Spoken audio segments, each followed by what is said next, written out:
turning your videos on so that I can see you as well. Today, we will be talking about personality disorders. Okay. Okay. And the learning objectives are the following. We will be able to differentiate what temperament, character, and personality are, explain the psychobiology of temperament, define and illustrate personality disorders. We are to review, and your knowledge on defense mechanisms will come in handy. We will discuss clinical features, epidemiology, course, and prognosis of personality disorders, and expound on the management approaches to personality disorders. Okay, so I'm going to ask a volunteer. Okay, I'm going to ask a volunteer from you. Okay, sorry, just give me a moment. Yeah, hold on. I'm going to ask a volunteer from you. Okay. Okay. Wait, I'm having some challenges with my there. Okay.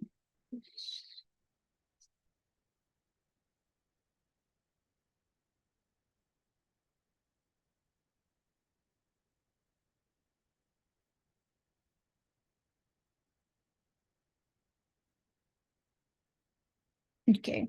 Wait, hold on. Sorry about this technical glitch. There are already 251 of you in the room. Hold on.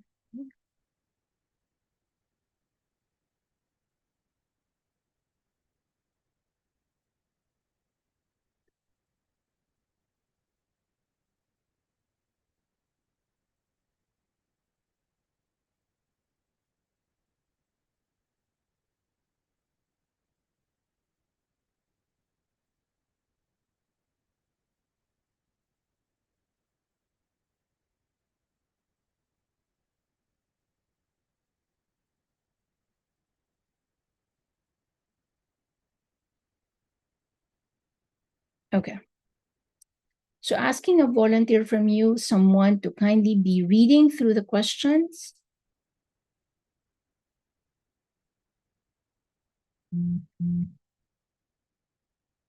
I see future Dr. Paolo Fabro smiling. So Miss, may you please read through the questions?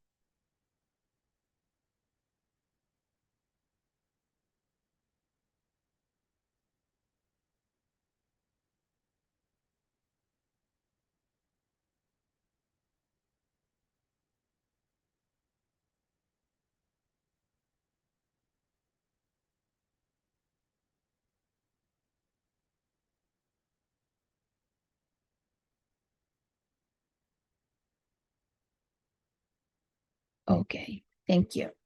And next volunteer, someone please be reading the set of questions. Thank you,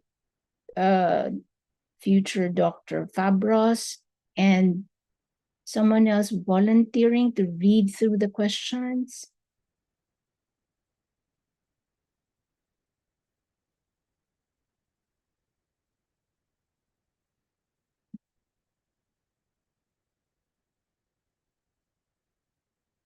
I'm going to call someone who's smiling, Dr. Mol Pelayo.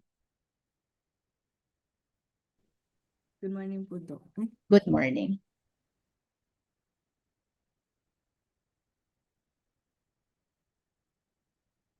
Go on, please be reading this set of questions.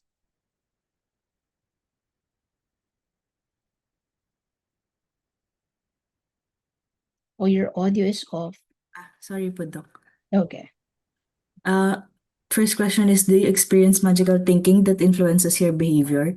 Do you repeatedly get into conflicts with the law? Before age 18, have you been cruel to people or animals? Do you have a pattern of unstable and intense relationships with others? Do you have continuous feelings of emptiness? Okay. Thank you very much. And let me ask another Happy volunteer. Volunteers will be rewarded. Good to see someone else smiling. Hindi na mag-smile, ano? In order not to be called. Okay. Yeah. Any volunteer, kindly raise your hands to read through the set of questions. Yes, Cyrus Lee. Good morning, Doc. Good morning, Good everyone. morning. So, do you feel uncomfortable in situations where you are not at the center of attention? Are you easily influenced by others, or are you suggestible? Are you generally envious of other people? Are you preoccupied with unlimited success or ideal love? Are you unwilling to get involved with people unless you are certain of being liked? And do you view yourself as socially inept, personally unappealing, or inferior to others? Okay. Thank you very much. And the last set of questions, the next volunteer, please. Yes, Nicole Verdilio. Go ahead. Okay. So, do you have difficulty making everyday decisions without an excessive amount of advice and reassurance from others? Are you preoccupied with fears of being left to take care of yourself? Are you preoccupied with details, rules, lists, order, organization, or schedules? Are you such a perfectionist that it interferes with your work? Okay. So thank you very much for reading through the questions. And if any of your answer is yes, for anyone that comes to mind and you think that's yes for an answer, then we may have to be considering any one of these personality disorders. Okay. Now, we have to differentiate these three concepts: temperament, character, and personality. Temperament is something that is innate. It can be said that it has genetic or constitutional elements and is an inherited disposition. Okay.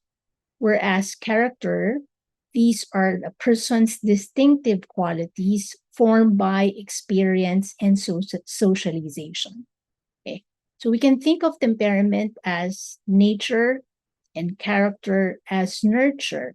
And when we combine nature plus nurture, we get to have the outcome of personality. So it's a blend of both temperament and characterological factors.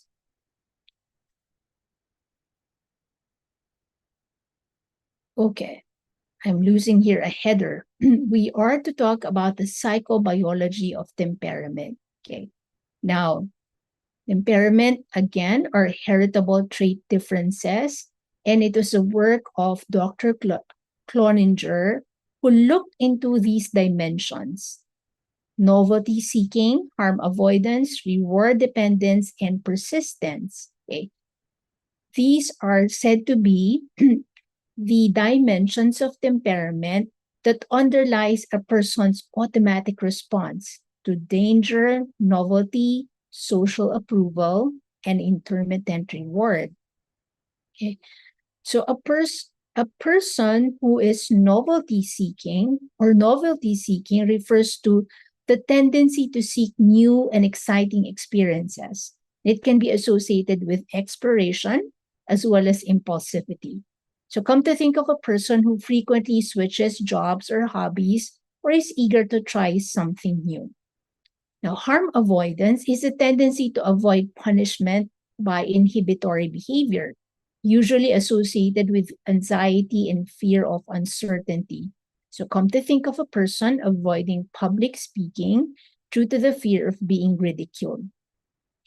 Reward dependence refers to the tendency to main behaviors that are attached to social rewards and approval, again associated with sociability and dependence on others for positive feedback. So just come to recall of people who frequently seek approval from their friends and peers.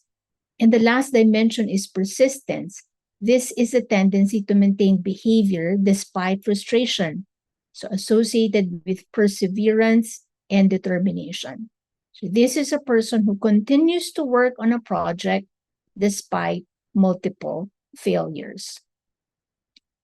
These temperaments are associated with basic emotions. Novelty seeking is associated with anger, harm avoidance to fear, reward dependence on attachment, and persistence on ambition. And this is according to Dr. Cloninger. Yeah. So again, please remember that these are correlated with these emotions. Okay. The dimensions are associated with principal neuromodulators, harm avoidance associated with serotonin and GABA, and you have learned this from when you were in pharmacology as well as your lecture on pharmacotherapy this year. Novelty seeking is associated with dopamine. Reward dependence is modulated by norepinephrine, and persistence, that of glutamate and serotonin. We can come to think of the dimensions as having high and low variance. So if one is said to be high in novelty seeking, we're just going to focus on one dimension. If a person scores high on this and they have developed instruments to score, okay, if there is high novelty seeking, the person can be described as exploratory or impulsive, extravagant, and irritable. And if the person is low on novelty seeking, then that person will more likely be reserved, rigid, frugal, and stoical. And I leave you to just be looking at the rest of the descriptors of the extreme variance of these dimensions. Okay? So, returning to personality and moving on to personality disorders, personality is both an observable behavior as well as subjective inner experience of the patient. Personality disorders have onset in the adolescence and in early adulthood, stable throughout time. It has an enduring subjective experience for the person and others as well. It deviates from cultural standards, rigidly pervasive, and it leads to impairment and unhappiness. So these are the two words associated with personality disorders. First word is alloplastic. It means that the person adapts by altering the external environment rather than the self. And personality disorders are also egosyntonic. It means that it is acceptable to the ego of the person how she or he is, creates no distress for them, and they do not feel anxiety about their maladaptive behavior. It's the people around them that gets to be distressed because of their rigidly patterns of behavior. Okay? Now, personality disorders are classified into three clusters according to DSM-5. You have the first cluster, we refer to them as the odd or eccentric group. In this cluster belongs three disorders, the paranoid, schizoid, and schizotypal. Cluster B can be thought of as the dramatic, overly emotional, or erratic personality disorders. And these belong to cluster B, borderline, antisocial, histrionic, or narcissistic. And cluster C are the anxious or fearful group, where the dependent, avoidant, and obsessive compulsive disorders belong. I have a mnemonic for this when I was a medical student. And would you like to know my mnemonic? For cluster A, it's PASS, PSS. For cluster B, it's BAN. Okay. And for cluster C, well, it can be ODA, it could be DAO, whichever you will prefer. Okay, so let's have a deep dive into the clusters. Cluster A, people with this disorder are generally distrustful of others. They misinterpret others' action. They have odd or idiosyncratic beliefs, and they have the tendency toward social isolation. They will come to the clinic already with the experience or with bearers of hostility, and they are maybe in conflict with others. Okay? Now, cluster B, they can be described as labile, unpredictable, unlikable, and impulsive, and they will present to the clinic because they are in a crisis-related and chaotic situation. For cluster C, we can see them as often timid, perfectionist, and are conflict avoidant. We see them in the clinics because they present with depression or of some bodily or somatic complaints. Okay? Now, what are the etiological factors? There are genetic factors, and this is best evidenced by a study in the US of 15,000 pairs of twin, where they saw concordance for monozygotic twin more than the dizygotic, and the monozygotic twin reared apart were the same as those that were reared together. There were similarities in measures of personality and temperament, occupational and leisure interests, and social attitudes of the twins. Okay. For cluster A, we find them common in biological relatives of patients with schizophrenia and schizotypal personality. Cluster B also has a genetic base associated with these conditions. Cluster C as well, avoidant personality disorders will usually have high anxiety levels.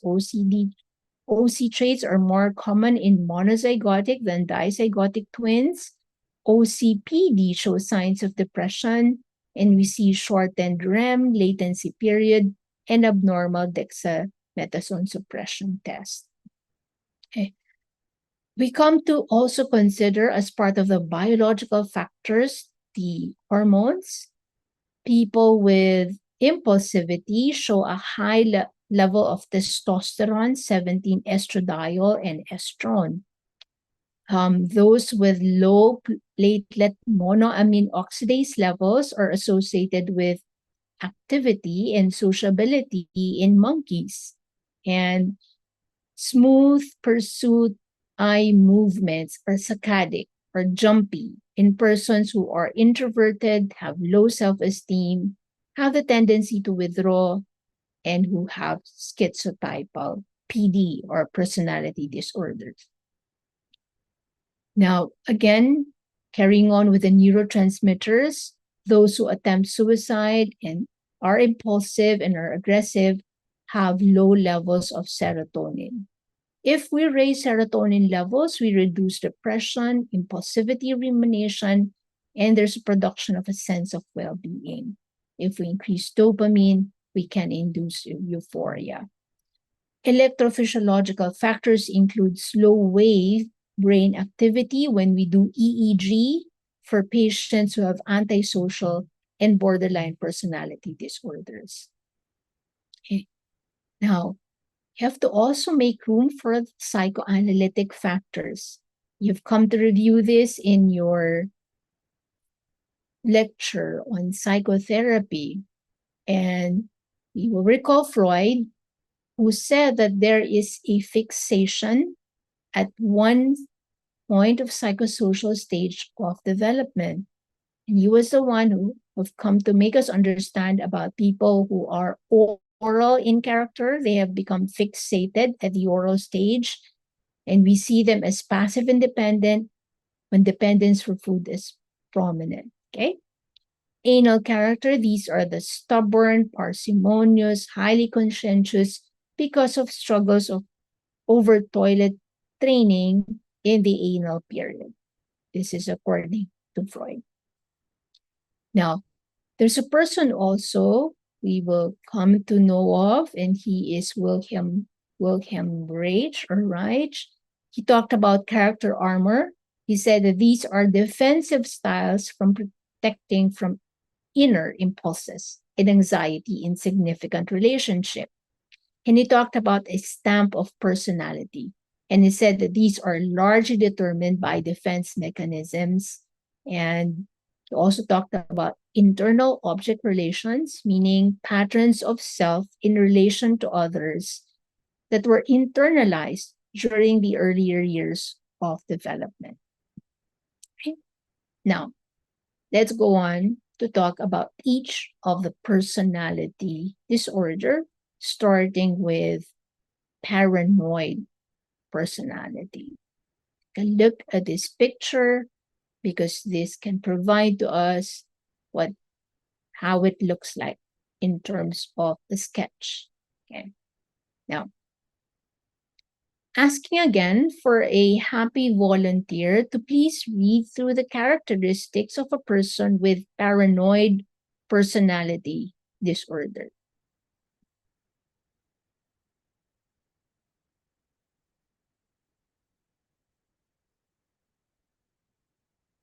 A volunteer, please.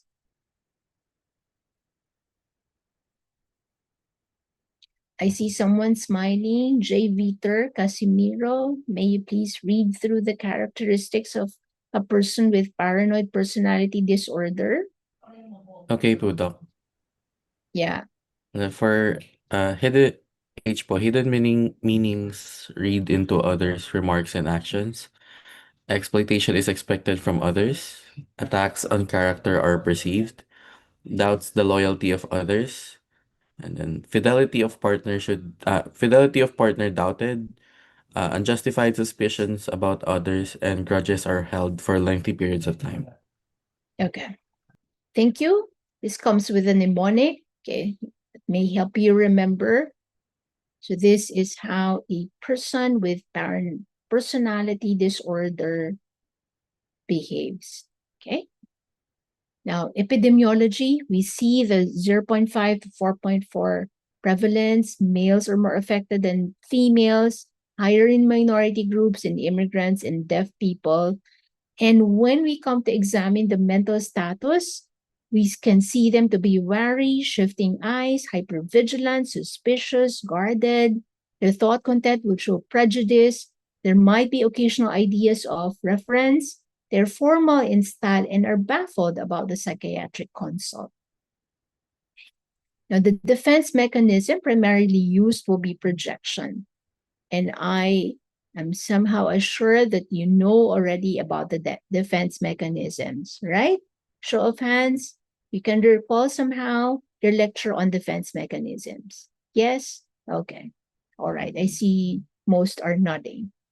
So paranoid personality disorder may be a harbinger of schizophrenia. And we see here lifelong work and relationship problems. How do we treat? It's always the combination of psychotherapy and pharmacotherapy. So psychotherapy is a treatment of choice with a goal of creating trust via solid working alliance. Now, pharmacotherapy, as with many of the personality disorders, there's little evidence to guide the use. But we can use low-dose novel antipsychotic for psychotic symptoms or anticonvulsant for irritability. Okay? So that's paranoid personality disorder, the P in the mnemonic PASS. We move on to schizoid personality. Okay? Now,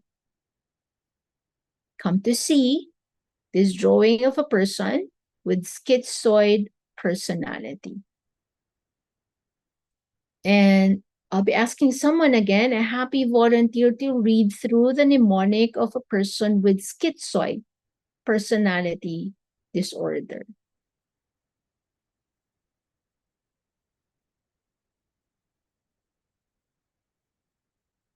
Nakasmile ulit. Okay, so Kent Acuna, can you please be helping read? Okay po. For a patient with a schizoid personality disorder, they lead with a solitary lifestyle. They are indifferent to praise and criticism, relationships of little or no interest. Sexual experiences are not of interest, and activities preferred are almost always solitary. Friendships are few and they are emotionally cold and detached. Okay. So the mnemonic is sursafe. All right. Thank you very much. And the epidemiology, it may affect 3.1 to 4.9% of the general population. There are more males affected with schizoid personality disorder. And in the clinics, you may see them fidgety with poor eye contact. Their affect is constricted. They have monotonous speech. They may be goal directed when they talk to you, but they provide, what they say lack details. They have one word and sparse answers. They may be fascinated with inanimate objects or metaphysical constructs. And there's an unwarranted sense of intimacy with a person they do not know well or have not seen for a long time. Okay. So the defense mechanism used is schizoid fantasy, course and prognosis. We can see onset in early childhood or adolescence. There's an unknown portion who will incur schizophrenia. Complications may include very brief reactive psychosis because of stress. For treatment, psychotherapy, similar to paranoid personality disorder.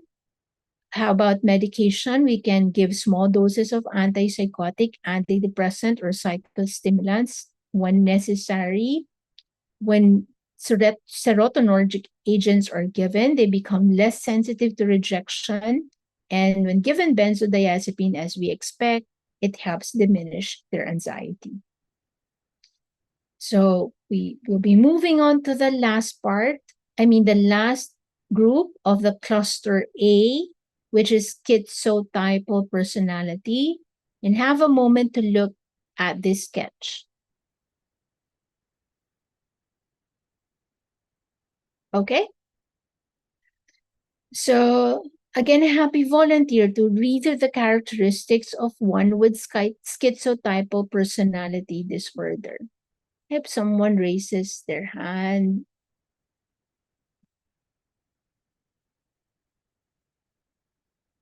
nalobat pa yata kayo. Many videos are off. Please have your videos on. I'll be asking someone who's smiling in her picture, future Dr. Pearl Carbonell.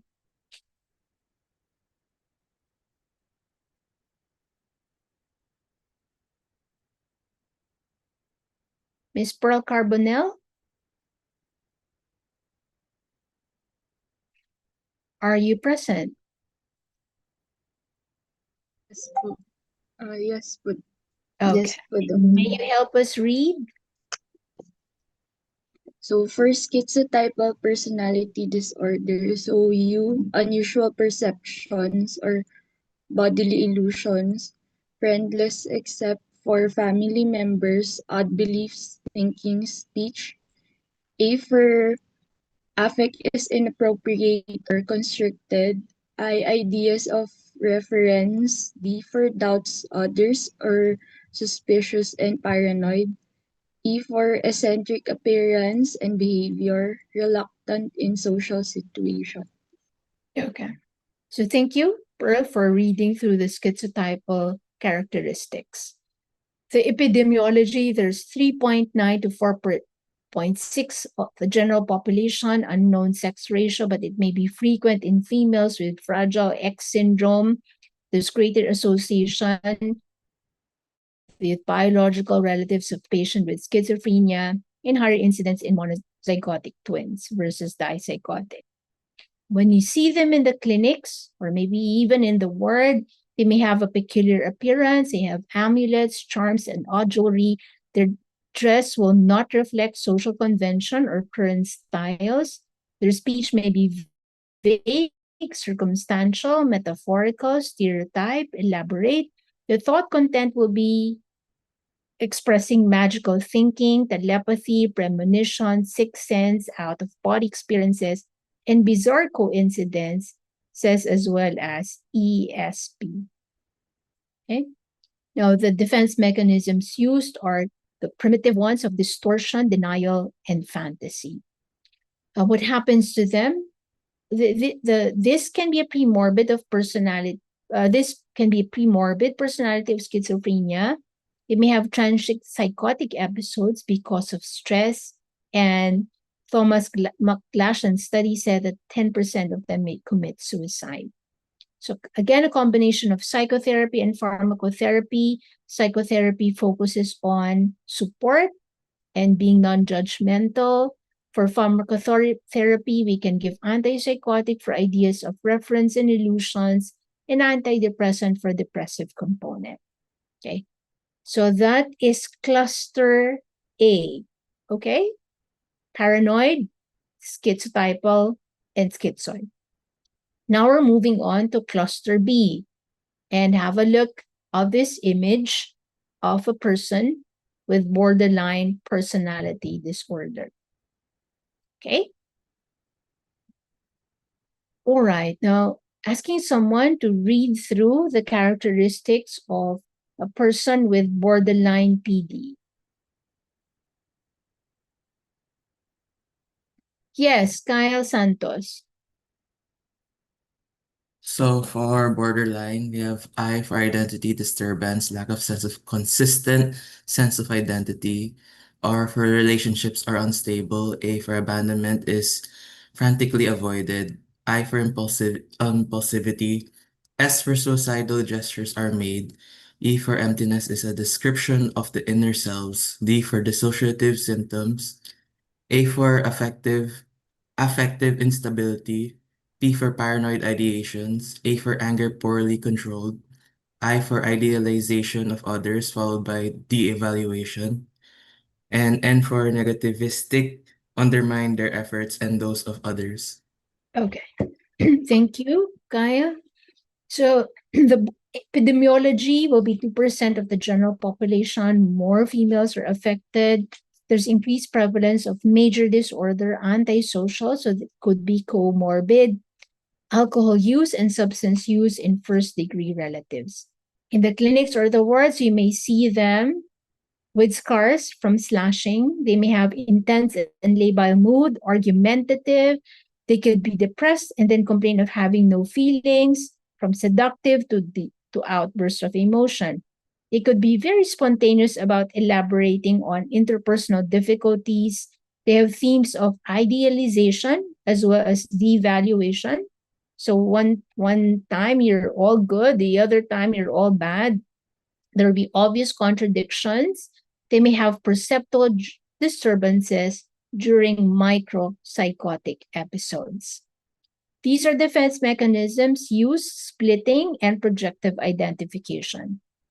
The course and prognosis are variable, but we see a pattern of chronic instability in early adulthood with severe episodes of affective and impulsive discontrol. They're impaired, high risk of suicide, especially in the young adult, but this is a good thing that it hopefully will gradually wane with advancing age. And in the fourth and fifth decades, some tend to attain greater stability in their relationships and functioning, but the complications may include, again, psychotic-like episodes, premature death, or physical handicaps. What talk therapy may we be able to provide people with borderline personality disorders? We have more now than before. Okay, so first is dialectical behavior therapy, which has received the most empirical evidence. So the goal is to improve interpersonal skills and decrease self-destructive behavior. Now we also have mentalization-based therapy, pioneered by Peter Fonagy from the UK. It aims to help a person's awareness of mental processes and subjective states that come about in their interpersonal interactions. And also transference-focused psychotherapy, which relies on two major processes of clarification and confrontation. Okay. Now, these are reminders for providing psychotherapy in a person with borderline personality. Okay. I leave you all to be reading on this. Okay. Now, what about pharmacotherapy? We can give an antipsychotic to help control anger, hostility, and brief psychotic episodes. It will be very hard to engage them in psychotherapy if these are not well controlled. We can also give antidepressant for depressed mood. Benzodiazepine will have to be avoided due to the risk of abuse. And anticonvulsants and SSRIs may improve functioning for some. Okay, so that's the first in cluster B, borderline, and we're moving on to antisocial personality. And again, have a look at this sketch.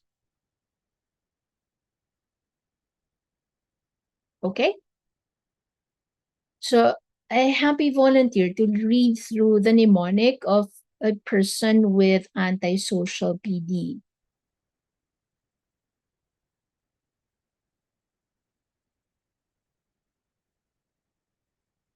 No volunteers. I'll be calling someone who's reading intently through it. Miss Arianthi Renee Ko. Good morning to the Yeah. Good morning. Please help read. For antisocial personality disorder, we conducted disorder before age 15, and then the current age should be at least 18. Antisocial activities and commits acts that are grounds for arrest, lies frequently, lacks super ego, obligations are not honored, or there's financial occupational. They're unstable or they can't plan ahead. The safety of the self and others is ignored. Offer money, spouse, and children are not supported. They're aggressive and assaultive, and they are not occurring during schizophrenia or mania. Okay. Thank you very much. Okay. This helps you get reminded about what you've previously learned on superego, right? The id and ego and superego. So they have a lacune. Lacune means like butas, right? So lacks a superego. The epidemiology, 3% in males and 1% in females. There will be a conduct disorder, just like this previously read, before age 10, and some of them may have ADHD. When you have this, it increases the likelihood of antisocial personality disorder. And a child with conduct disorder can progress to antisocial personality disorder if there is erratic parenting, there's neglect, or inconsistent parental discipline. They would often seem to be normal and can even be charming and ingratiating when you see and talk to them, but they have very disordered lives represented by con men. They can be promiscuous, they abuse their spouses and children. They can be involved in drunk driving. These are common events in their lives. Okay? The defense mechanisms of controlling and acting out are seen in this group. It has a remitting course. Usually the height of the antisocial behavior comes during late adolescence, and these are the comorbidities. Prognosis can vary. Okay, how do we treat? Again, a combination of psychotherapy and pharmacotherapy, but for psychotherapy, there's limited evidence that suggests they respond better to contingency management. And I hope you have learned about this in your lecture on psychotherapy. And so other reward-based interventions, they do better on this rather than on cognitive behavior therapy. For pharmacotherapy, it's targeted for symptom relief. So we use these pharmacotherapeutic agents when they have intense anxiety or rage and depression. Anticonvulsants can be given to treat aggressive behaviors, especially if there are abnormal waveforms on EEG. And there's a significant portion of people with antisocial personality who may have, as children, when EEG are done, they would have these abnormal waveforms on EEG, signifying what is known to be before as minimal brain dysfunction. Okay. Beta adrenergic receptor antagonists, lithium, and antipsychotics may also be given to help reduce aggression. Okay. So for cluster B, we're done with borderline, antisocial. We're moving on now to histrionic personality. And please come to look at this sketch. Okay. Sino pa ba? Oh, dito si Papa Freud. Okay, so someone to be, again, happily volunteering to read through the mnemonics of someone with histrionic personality disorder. I see someone nodding. Ivane, Yara. May you help read the mnemonics?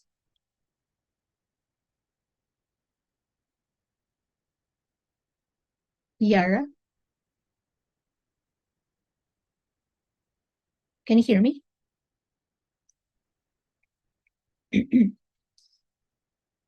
Ivane, Isabel, Yara, can you hear me?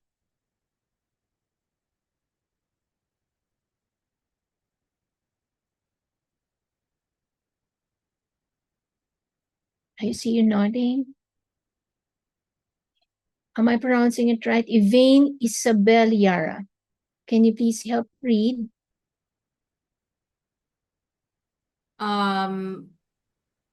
Yung histrionic personality disorder, inappropriate behavior, seductive or provocative, center of attention, relationships are seen as closer than they really are, appearance is most important, vulnerable to suggestions of others, emotional expression is exaggerated, shifting, swallow emotions, impressionistic manner of speaking which lacks detail, novel situations are sought. Okay, thank you. That should have been shallow emotions, okay? Thank you very much. And the epidemiology, as we see in the screen, 2 to 3% prevalence. They're more frequent in females and males and associated with somatization and alcohol use disorder. Defense mechanism used may be dissociation. Of course, in prognosis, they're usually seen as sensation seekers. They may get into trouble with the law. They abuse substances and again act promiscuously. Combination of psychotherapy, which is psychoanalytically oriented, wherein inner feelings are clarified. Pharmacotherapy, again, targeted symptom, adjunctive to psychotherapy, antidepressant for depression and somatic complaints, anti-anxiety, antipsychotic for derealization and illusion. Okay? Now, the last for cluster B, narcissistic personality disorder, come to look at the image and someone please be reading the clinical features. Mr. Alfred Opetina, may you please help read?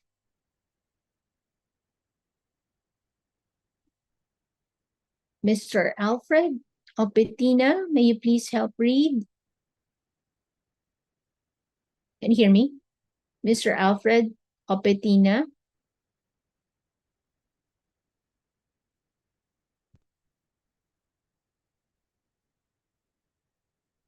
Mr. Alfred, can you hear me? Hello? Are you there? Are you with us, Miss Alfred Opetina? Someone be signaling him. Hello? Are you hearing him call? Are you hearing me call him?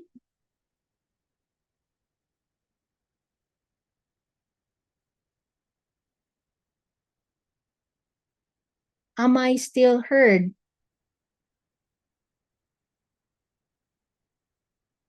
Okay. Miss Daniela Pataho, please help read.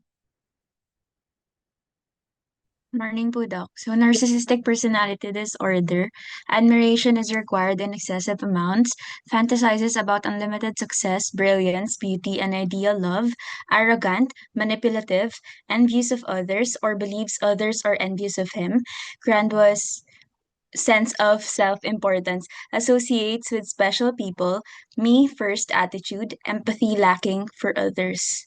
Okay, thank you very much.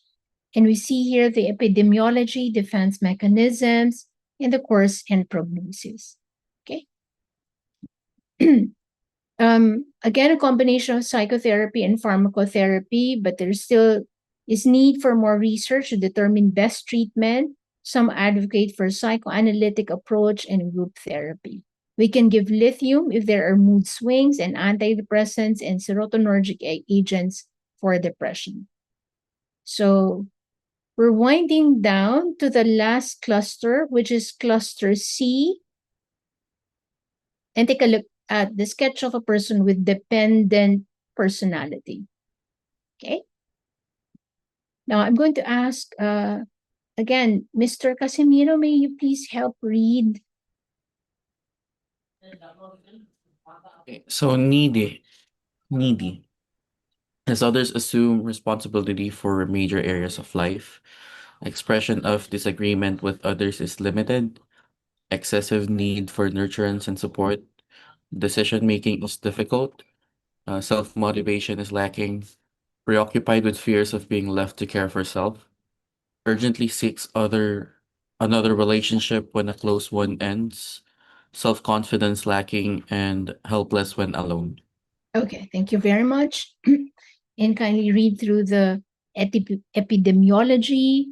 And please keep in mind that chronic illness in childhood or those with separation anxiety are most prone to develop dependent personality disorder. These are the defense mechanisms used by people in this group. Okay. And this is a course and prognosis as well. Very favorable prognosis if given treatment.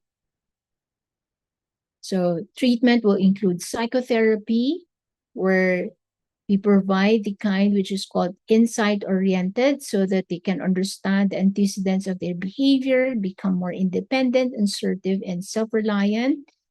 There are also other interventions, behavioral assertiveness training, family and group therapy with some successful outcomes. Again, it's symptom-targeted therapy. We may give benzodiazepine and serotonergic agents. Okay. The next in the cluster C will be avoidant.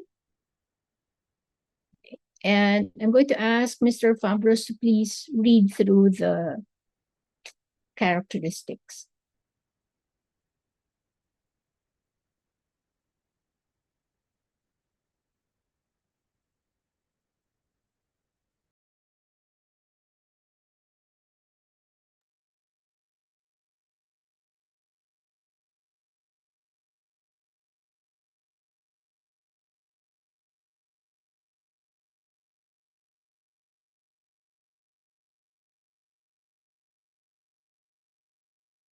Okay, thank you very much. And this is the epidemiology. The main central clinical feature is hypersensitivity to rejection of others, and the major personality trait is timidity. Okay. Defense mechanisms, inhibition. We see avoidant personality emerging already in childhood as possible shyness and fear of strangers and new situations. They can be functional in a protective environment. And should their support system fail, they're prone to depression, anxiety, and anger, and phobic avoidance may be common. Combination of psychotherapy and pharmacotherapy as well. Okay. Now, lastly, the obsessive compulsive personality, and please take a look at this image.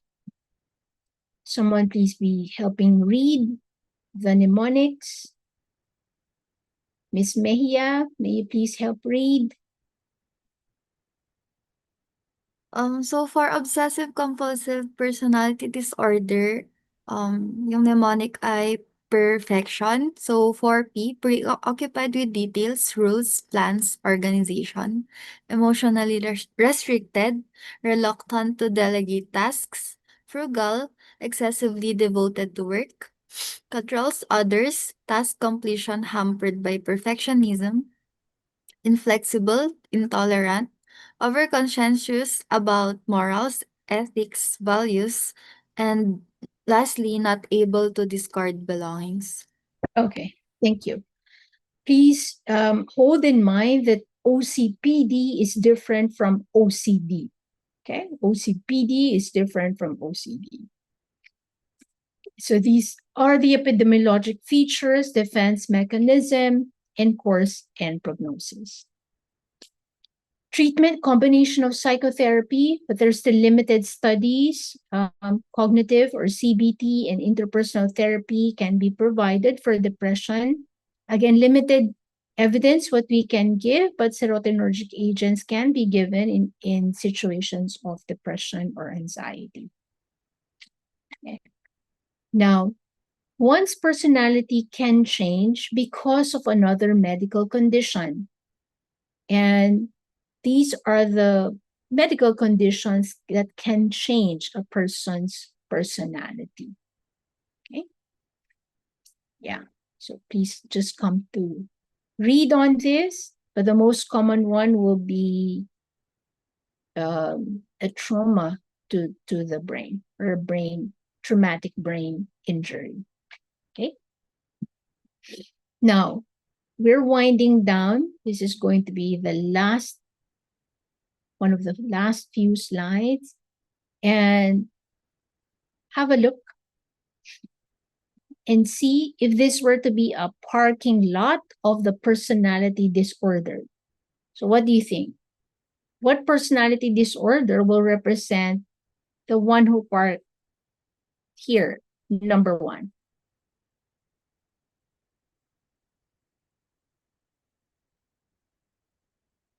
Okay, just to have a jump start.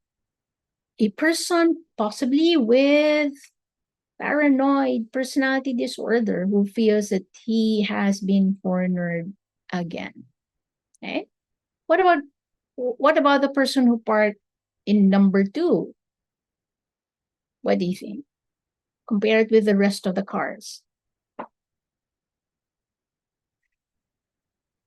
Compared with the rest of the cars, it could be, Mr. Frabos is to say,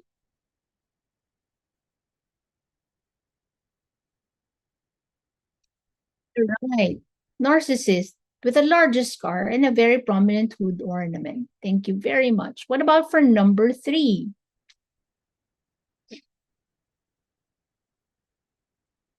Any guess? Someone in the chat box?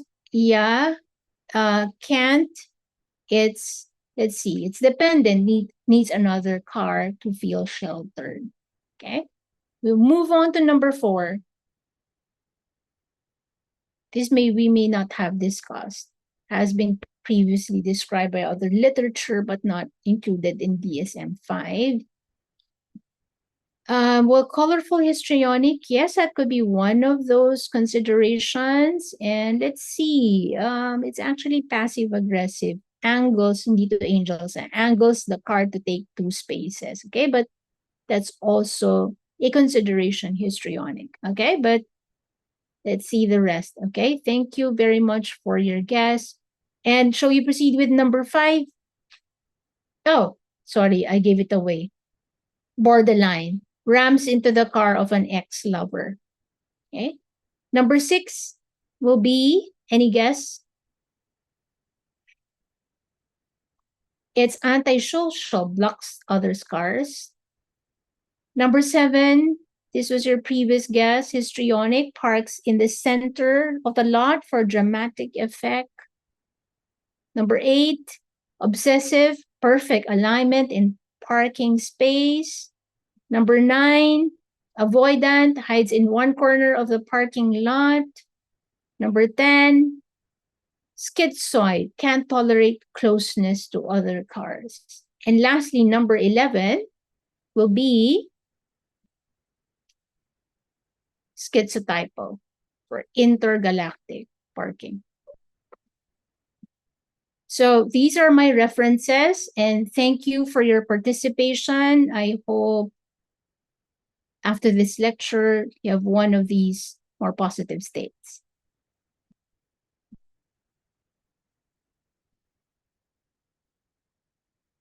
So we'll be ending this session.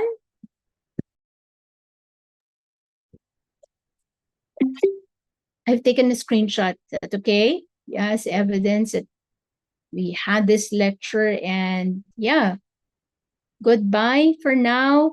We won't have time for questions, but if there are some questions, of course, you can give us your questions through the... Oh, yeah, my reminder. Please don't forget to evaluate today's lecture. Okay? So we'll be dismissing now. Get ready for your next lecture. Okay? Bye. Thank Oh, you for po, Doc. yeah, Thank you po, Doc. group leader, please send me a list of those who participated. You'll be receiving a reward. Okay. Okay, bye. Thank you po, Doc. You're welcome. Thank you po, Doc. Recording